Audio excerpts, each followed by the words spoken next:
बच्चों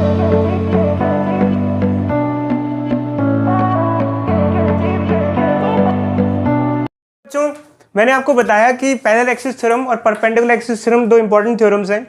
तो जैसे मान लो एक रॉड है, अगर ये सेंटर एक्सिस के अबाउट घूम रही है जो प्लेन के परपेंडिकुलर है, तो इसका मोमेंट ऑफ इनर्शिया ml²/12 होगा। जैसे मान लो रॉड ऐसे बीच से घूम रही है। अब मान लो हमको रॉड यहाँ से घुमाते हैं तो चलो ठीक है, मोमेंट ऑफ इनर्शिया ये होगा। बट अगर रॉड को इधर इस एक्सिस से ना घुमा करके किनारे वाले एक्सिस के अबाउट घुमाने लग जाए, इस एक्सिस के अबाउट, तो ऐसे केस में तो हमारे पास फॉर्मूला है ही नहीं, फिर हम क्या करेंगे? तो ऐसे केस में हमारे पास बच्चों थ्योरम्स होते हैं पैरेलल एक्सिस और परपेंडिकुलर एक्सिस।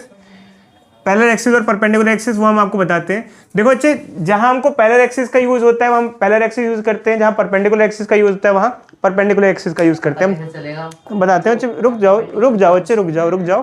इधर देखो, अब जैसे मान लो रॉड है, हमको मोमेंट ऑफ इनर्शिया किसके अबाउट पता है? जो एक्सिस सेंटर से पास हो रहा है, ये यहाँ से, ये हमको पता है, रॉड ऐसे घूमती है, ठीक है। अब हमको किस एक्सिस के अबाउट निकालना है? इस एक्सिस के अबाउट निकालना है। अब देखो बच्चे, यहाँ पर पैरेलल एक्सिस लगेगा, परपेंडिकुलर एक्सिस लगेगा, देखते हैं। देखो हमको इस एक्सिस के अबाउट पता है और हमको इस एक्सिस के अबाउट निकालना है। ये दोनों एक्सिस आपस में कैसे हैं? पैरेलल। तो इसमें हम जैसे इस एक्सिस के अबाउट हमको पता है और इस एक्सिस के अबाउट हमें निकालना है। तो ऐसे सिनेरियो में जहाँ पर हमको एक एक्सिस के अबाउट पता होता है और दूसरे एक्सिस के अबाउट निकालना है, और जो दूसरा एक्सिस है वो पहले वाले एक्सिस से क्या है? पैरेलल है, तो हम लोग क्या थ्योरम यूज करते हैं? पैरेलल एक्सिस थ्योरम यूज करते हैं। अब इस एक्सिस थ्योरम में होता क्या है बच्चों? बहुत इजी थ्योरम है और बहुत ज़्यादा स्कोरिंग होती है, इसमें मार्क्स बहुत अच्छे मिलते हैं। तो इसमें क्या होता है बच्चों? देखो इसमें क्या होता है, I dash is equal to I centre of mass plus mass into distance between axis का स्क्वायर। थोड़ा इसको ऊपर ही लिख देते हैं।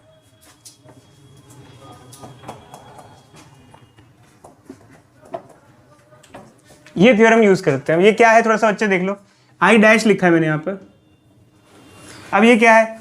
देखो बच्चे, जिस नए एक्सिस के अबाउट आपको मोमेंट ऑफ इनर्शिया निकालना है, वो कैसे मिलेगा? वो आप सेंटर ऑफ मास वाले एक्सिस के अबाउट मोमेंट ऑफ इनर्शिया ले लो। अब ये क्या मतलब है, थोड़ा सा बताते हैं। सेंटर ऑफ मास वाले एक्सिस के अबाउट मोमेंट ऑफ इनर्शिया क्या है? देखो बच्चे, ये वाला एक एक्सिस है और ये वाला एक एक्सिस है। इनमें से कौन सा एक्सिस सेंटर ऑफ मास से पास हो रहा है? ये वाला। और ये प्लेन के परपेंडिकुलर है, तो इसे हम कहेंगे ICM, मतलब this axis is passing through centre of मास। किससे पास हो रहा है? सेंटर ऑफ मास से। तो ये हमने ICM लिख दिया इसको। अब हमको इस एक्सिस के अबाउट निकालना है, तो ICM इस एक्सिस के अबाउट हमको पता है कितना होता है? ml²/12। और अगर हमको जैसे किसी दूसरे एक्सिस के अबाउट अगर मोमेंट ऑफ इनर्शिया निकालना है, तो सेंटर ऑफ मास वाले एक्सिस के अबाउट मोमेंट ऑफ इनर्शिया ले लो, प्लस उसमें मास इंटू डिस्टेंस का स्क्वायर ऐड कर दो। अब डिस्टेंस कौन सा लेते हैं हम लोग? इन दोनों एक्सिस के बीच का जो डिस्टेंस है वो लेते हैं। जैसे अब देखो, इस एक्सिस के अबाउट हमको मोमेंट ऑफ इनर्शिया पता है, इसके अबाउट निकालना है, तो आपने एक तो इसका मोमेंट ऑफ इस एक्सिस के अबाउट मोमेंट ऑफ इनर्शिया ले लिया, प्लस मास कितना रॉड का m, और इन दोनों एक्सिस में कितना डिस्टेंस है? अगर पूरी रॉड की लेंथ l है तो ये कितना होगा? l/2। तो डिस्टेंस बिटवीन एक्सिस का स्क्वायर, इन दोनों एक्सिस के बीच का डिस्टेंस कितना है? l/2 का स्क्वायर। ये ऐड कर दोगे तो आई डैश क्या आ जाएगा बच्चों? ml²/12 plus ml²/4। 3 को ऊपर से मल्टीप्लाई डिवाइड कर दो ताकि डिनोमिनेटर सेम हो जाए, ताकि डिनोमिनेटर सेम हो जाए तो ऐड कर पाओ डायरेक्टली। 4 ml²/12, ये कट जाएगा, क्या आ जाएगा? ml²/3। चलो अच्छा, हम जिससे क्वेश्चन पूछेंगे वही आंसर देगा इसके बारे में थोड़ा सा।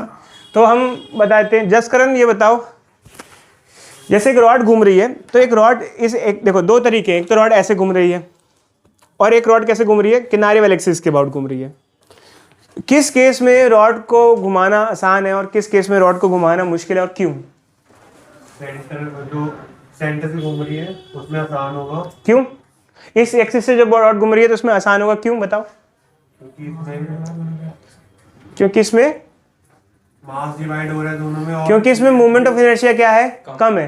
किस एक्सिस में मोमेंट ऑफ इनर्शिया ज्यादा आ रहा है? देखो इस एक्सिस के अबाउट क्या आ रहा है? ml²/12, और इस एक्सिस के अबाउट क्या आ रहा है? ml²/3। किसकी वैल्यू कम है, किसकी वैल्यू ज्यादा है?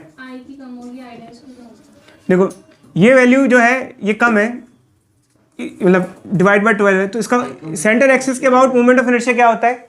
कम होता है।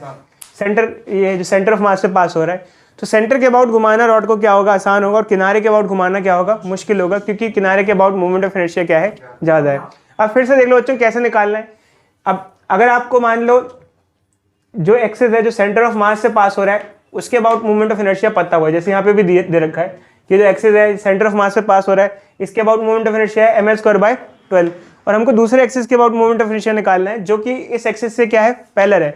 तो जो सेंटर ऑफ मास है उसका moment of inertia, centre of मास के अबाउट जो एक्सिस पास हो रहा है उसका moment of inertia low, plus mass body का लो, और जो इन दोनों एक्सिस के बीच का डिस्टेंस का स्क्वायर ले लो, और इस तरीके से इस फॉर्मूले को लगा करके सिंप्लीफाई कर लेंगे तो आ जाएगा। हम समझे बच्चों? एक और दिखा देते हैं आपको। जैसे बच्चों एक मान लो डिस्क घूम रही है, डिस्क सेंटर से घूम रही है अपने, कैसे घूम रही है, सेंटर के अबाउट ऐसे। तो सेंटर के अबाउट हमने आपको लिखवाया था क्या, कितना होता है mr²/2। अब डिस्क को आप सेंटर के अबाउट समझ में आया बच्चे, सेंटर जैसे कॉपी देना बच्चों, ऐसे गोल चीज हमारे पास नहीं है वाल दो, बट ये देखो जैसे डिस्क सेंटर ऐसे घूम रही है, सेंटर से घूम रही थी, इधर देखो बच्चे इधर देखो, अब आप सेंटर से ऐसे घूम रही थी, सेंटर एक्स, ठीक है ये।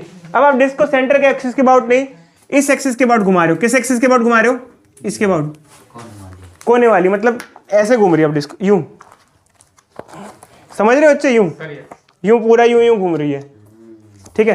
तो अब नए एक्सिस के अबाउट मोमेंट ऑफ इनर्शिया कैसे निकालेंगे बताओ। अब आप लोग बताओगे, मैं लिखूंगा, तो जिससे पूछेंगे वो बताता जाएगा।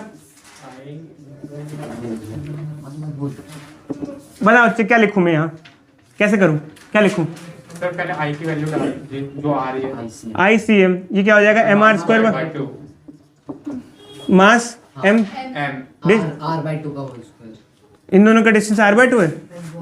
l/2 देखो अच्छे, इन दोनों का डिस्टेंस क्या होगा, रेडियस के बराबर होगा, रेडियस का हाफ नहीं होगा। ये तो यहाँ से लेके यहाँ तक का डिस्टेंस रेडियस ही तो होता है, सर मैं को पूरी लेंथ बता दे डायमीटर का मतलब रेडियस का स्क्वायर। क्या आ जाएगा बच्चों, I' क्या आ जाएगा 3mr²/2। तो इस एक्सिस के अबाउट मूवमेंट ऑफ इनर्शिया क्या हो जाएगा 3mr²/2। अब हम आपको कुछ क्वेश्चन देते हैं, जल्दी ट्राई करना है बच्चे, ठीक है। देखो बच्चों हमको 3 क्वेश्चन दिए हुए हैं जो पैरेलल एक्सिस थ्योरम के बेस पे हमको करने हैं, फर्स्ट ये, सेकंड ये, थर्ड ये। फर्स्ट क्वेश्चन में दिया गया है कि हमारे पास 4 सॉलिड स्फीयर हैं, चारों आइडेंटिकल हैं, चारों का मास m है, चारों का रेडियस क्या है r है, ठीक है। और हमको क्या करना है बच्चों, हमको ये जो सिस्टम है, कंबाइंड सिस्टम है, इसका मोमेंट ऑफ इनर्शिया निकालना है। तो अब यहाँ पर क्या बच्चों के दिमाग में, सॉलिड स्फीयर में इनको ये तो पता चल जाता है कि सॉलिड स्फीयर की अगर हम बारे में बात करें तो जब कोई एक्सिस सॉलिड स्फीयर के सेंटर से जा रहा होता है तो मोमेंट ऑफ इनर्शिया कितना होता है 2/5 mr²। अब वो सोचते हैं ये कैसे करें। तो देखो बच्चों यहाँ पर ना ये वाला स्फीयर और ये वाला स्फीयर है, इसके लिए तो हमें कुछ नहीं करना, क्योंकि इसके लिए जो एक्सिस है वो सेंटर से पास हो रहा है, सेंटर, और इसके लिए तो ये लग जाएगा इन दोनों के लिए। तो अगर सिस्टम को पूरा निकालना है तो इन दोनों के लिए क्या हो जाएगा 2 × 2/5 mr²। तो इन दोनों की कोई दिक्कत नहीं है, ये हो गया और ये हो गया। अब इसकी कहानी चलेगी। अब इन दोनों के लिए क्या है, जैसे इस स्फीयर को कंसीडर करो, तो इस स्फीयर के केस में हमने इस स्फीयर के केस में हमने अगर देखा है बच्चों, तो ये इस स्फीयर के लिए एक्सिस यहाँ से पास हो रहा है, इस स्फीयर के लिए एक्सिस कहाँ से पास हो रहा है, ऐसे पास हो रहा है। और हमको मोमेंट ऑफ इनर्शिया इस एक्सिस के अबाउट मालूम नहीं है। हमको किस एक्सिस के अबाउट मालूम होता है, इसके अबाउट मालूम है। किसके अबाउट मालूम है, इसके अबाउट। कितना होता है 2/5 mr²। इधर देखो बच्चे, हमको इस एक्सिस के अबाउट मूवमेंट ऑफ इनर्शिया मालूम है, और हम घुमा किस एक्सिस के अबाउट रहे हैं बॉडी को, इस एक्सिस के अबाउट। देखो ना एक्सिस ऑफ रोटेशन क्या है, ये है ना। तो अगर हमें इस एक्सिस के अबाउट मूवमेंट ऑफ इनर्शिया मालूम है और इस एक्सिस के अबाउट निकालना है तो हम क्या लगाएंगे यहाँ पे, पैरेलल एक्सिस थ्योरम। तो पैरेलल एक्सिस थ्योरम क्या कहती है, I' = I centre of mass plus m x²। ठीक है, I' = I सेंटर ऑफ मास क्या है 2/5 mr²। मास इन दोनों के बीच का डिस्टेंस कितना है, यहाँ से यहाँ तक का डिस्टेंस क्या हो जाएगा 8। तो I' क्या आ जाएगा 7/5 mr²। तो एक का कितना हो गया 7/5, और है कितने, 2 है, प्लस 2 × 7/5 mr²। कितने बच्चों ने यही तरीका अपनाया था, आंसर आया? कितना आंसर है बच्चे आपको बताओ। सर ऐसा, सर एक चीज पूछनी है, हम ऐसा नहीं कर सकते कि जो ICM लिया है उसको ही 4/5 mr² रख दी। एक मिनट बच्चे रुक जाओ, मैं थोड़ा सा देख लूँ क्या आंसर आप लोगों का ये आ रहा है। हाँ ये आ रहा है। तो बच्चे यही हमारा फर्स्ट का आंसर है। और हाँ इसके बाद हम सीधे थर्ड करते हैं, ठीक है। तो थर्ड में क्या है बच्चों, वैसा ही क्वेश्चन है, थोड़ा सा डिफर है बस। यहाँ पर 4 स्फीयर है, इन दोनों के लिए तो हमें कुछ नहीं लगाना क्योंकि इनके लिए एक्सिस सेंटर ऑफ मास से पास हो रहा है। तो भाई सीधी सीधी बात है, अगर आपको आई सिस्टम निकालना है तो ऑब्वियस सी बात है 2 × 2/5 mr²। बट ये जो मास है, ये मास है, इसके लिए क्या होगा? तो देखो अच्छा, एक्चुअली क्या है कि अगर देखा जाए ये वाला मास है तो इसके लिए कैसा सिस्टम है, ये एक्सिस है और ये मास ऐसे बंधा हुआ है और ऐसे घूम रहा है। अब हमको किस एक्सिस के अबाउट मोमेंट ऑफ इनर्शिया पता होता है? इसके अबाउट पता होता है, जो सेंटर से पास हो रहा है। कितना होता है इस एक्सिस के about moment of inertia? Sir centre से 2, ठीक है, इसके अबाउट कितना होता है? 2/5 mr²। अब यहाँ पर हमने रेडियस को क्या माना है? a माना है, तो इस हिसाब से सेंटर एक्सिस के अबाउट क्या होगा? 2/5 ma² माना जाएगा। बट हम देखो इन दोनों को तो इसी एक्सिस के अबाउट घुमा रहे हैं जो सेंटर ऑफ मास से पास हो रहा है, बट इन दोनों को तो दूसरे एक्सिस के अबाउट, ये बॉडी यहाँ और किस एक्सिस पे घूम रही है? इधर घूम रही है। तो इसके लिए हम क्या लगाएंगे? पैरेलल एक्सिस थ्योरम लगाएंगे। तो अगर इस एक्सिस के अबाउट आपको निकालना है इस बॉडी का, तो क्या हो जाएगा? I' = I centre of mass plus mass into distance का स्क्वायर, ठीक है। I' क्या हो जाएगा? अच्छा, आई सेंटर ऑफ मास क्या है? 2/5 ma² प्लस मास कितना है? m, डिस्टेंस कितना है इन दोनों एक्सिस का? इन दोनों b दे रखा है क्वेश्चन में, तो ये क्या हो जाएगा? b का स्क्वायर। तो इसके लिए एक मिनट रुक जाओ बच्चे, तो इसके लिए क्या हो जाएगा? ये हो जाएगा, अगर 2 है तो क्या हो जाएगा? 2 से क्या कर देंगे? मल्टीप्लाई कर देंगे।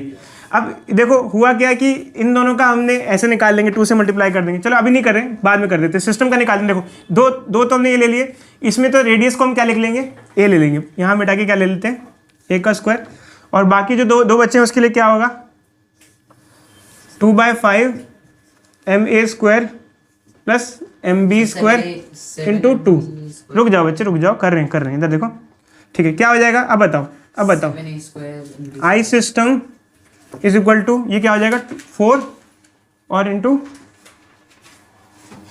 4 और 4 8/5 ma² प्लस 2 mb²। ये आ रहा है मेरा, आप लोगों का क्या आ रहा है? मेरा तो भाई ये आ रहा है, मेरा तो ये है। लेके पूरा सॉल्व कर।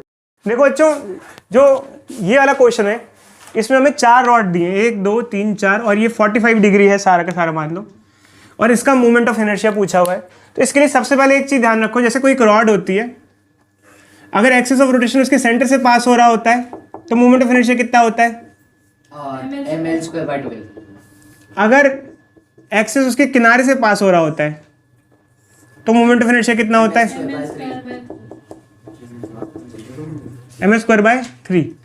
अब अगर एक्सिस तो वहीं किनारे से पास हो रहा बट रॉड तिरछी हो, ऐसे थीटा एंगल हो, तो ये हो जाएगा ml²/3 sin स्क्वायर, हाँ sin स्क्वायर थीटा। क्यों होगा हम अभी आपको फिलहाल अभी नहीं बता रहे हैं, बट हमने आपको थोड़ा हिंट पहले दिया था जब पॉइंट मास का बताया था।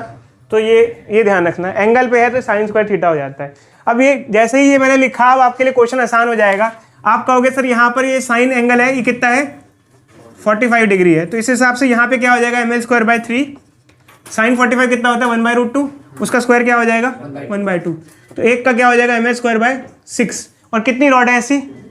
4। तो अगर आपको सिस्टम का निकालना है तो एक रॉड का निकाल करके 4 से मल्टीप्लाई कर दोगे तो इस प्रकार ये आ जाएगा। क्या आ जाएगा?